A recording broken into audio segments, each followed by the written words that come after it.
After 40 years of being an all-a nanny and a mum, I think I can safely say that dealing with tantrums in public is probably a parent's worst nightmare. From those unwanted comments to judgmental stares of passers-by, it can leave you feeling exhausted, overwhelmed, and embarrassed. But having a strategy in place to deal with tantrums in public can make the difference between you feeling helpless and confident when you feel like the whole world is watching. So in today's video, I'm going to take you through my strategies for dealing with public tantrums, which will make sure that you are calm, confident, no matter where or when the next meltdown happens. Step 1, set a clear boundary. So if your toddler starts to throw a tantrum, you get down to their eye level, you make eye contact, and you say very clearly that they can't do or have what it is they wanted that started the tantrum in the first place. Now, while this might not stop the tantrum, sometimes it does, but while it might not stop the tantrum, it does make it very clear to your toddler that you have laid a boundary, and it also helps you stick to that boundary. Now, number 2 is distractions. Sometimes you can head off a tantrum in public by catching your toddler unaware. The advantage of being in public, and there are some, is that there are lots of things that you can distract your toddler with, whereas at home there tends not to be so many. So you can use those to your advantage. So I've got 3 things that I sometimes try with toddlers that can snap them or shock them out of tantrum mode before it even gets started. The first one is you can say, "Can you smell that?" And you take a big sniff yourself. And sometimes when you say that to your toddler, they just stop what they're doing and they also take a deep breath. And the action of taking a deep breath is very calming for a toddler. So it can actually take the wind out of their sails. And then you can make up some story about something that you've smelt, and then you can use that opportunity, the break and the energy of the tantrum, to distract them, get them interested in something else to move on. Sometimes it does work. A second shock tactic that you can use is whispering. If you suddenly change your voice and you start whispering very quietly or quickly, and your toddler suddenly thinks, why are they talking like that? Normally they get cross or they're ignoring me, but now they're whispering.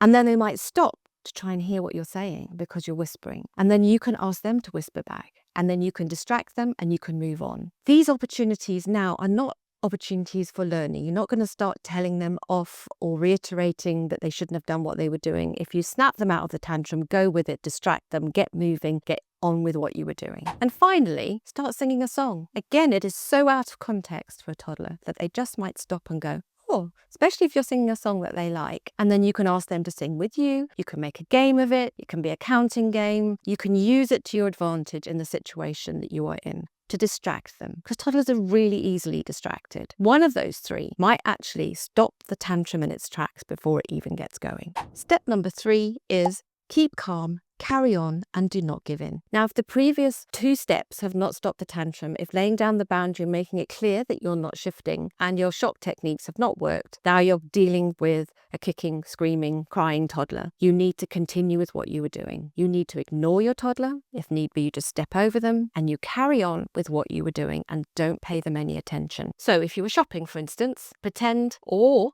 carry on doing your shopping. It's important that the toddler realizes that you are not going to stop what you were doing just because they are throwing a tantrum. If you're at a social occasion and you were talking to somebody, you carry on talking to somebody. Carry on with whatever you were doing and let them have their tantrum. It is so important at this point that you don't feel the pressure to give in, which can be really hard when you think other people are watching. If you give in just once and your toddler knows that it works, then they will persist in this behavior. So carry on and keep calm, and do not give in. Now, I'd like to mention one thing here, one sort of pro tip that's slightly unorthodox. And I'm mentioning it now because if you're thinking about having to deal with that screaming, shouting toddler, and that tantrum feels like it goes on forever, you need to think before you lay down the boundary whether you can actually see it through.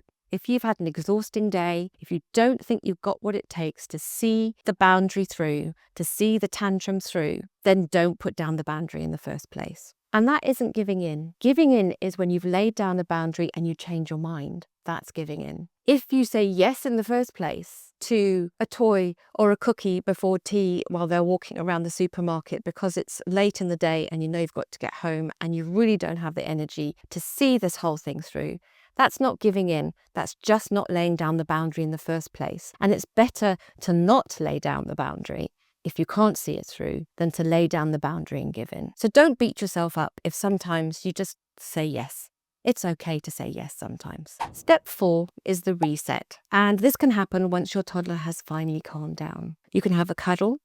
You can ask them if they're ready to carry on with whatever it was that you were doing before the public tantrum happened. And you can reiterate that you understand that they were angry, upset, or frustrated by the fact that you said no to something. But you also have to make it clear that the boundary still stands, because we're not going to give in at this point just because the tantrum is over. Now, your toddler will be either happy with this and everything will move on smoothly, or they might still be unhappy with the fact that you are not going to shift on your boundary. And then you have 2 options, depending why you were in public in the first place. So option 1 is if you were in public for you, and I count going shopping, running an errand. If your toddler was with you while you were doing something that you needed to have done and the tantrum happened very often in the supermarket, then try not to go home immediately after the tantrum is finished, or if they start moaning and being grumpy and unhappy about still being in the supermarket and not getting their way. Because if you cut that trip short, they might use that moving forward in order to do just that, cut the trip short. So although that wasn't the original boundary, they might see that that's a way to bring these events that they probably don't enjoy as much as playing, going to the park, to an end quickly if they throw a tantrum. So once you are over the big tantrum in the supermarket, carry on. You might cut your shopping a bit shorter, but they won't know that you curtailed the visit. You need to be seen to continue with what you were doing. And you can give your little one an incentive at this point. You can say to them, when I finish shopping, then we can go home and you can run around in the garden. Or when I finish shopping, then we can stop at the park on the way home. That's okay to give them an incentive. You haven't given in to the initial boundary, but you are giving them an incentive to now behave well and continue with whatever you were doing. Now, the second option is if you were in public for them. So if you were at a party or the park and your toddler will not accept the boundary and is still being difficult, then you must go home. It's as simple as that. Now, this might mean that you're going to have to deal with a kicking, screaming toddler. If that's the case, you have to pick them up and you bundle them in the stroller or the car and you take them home.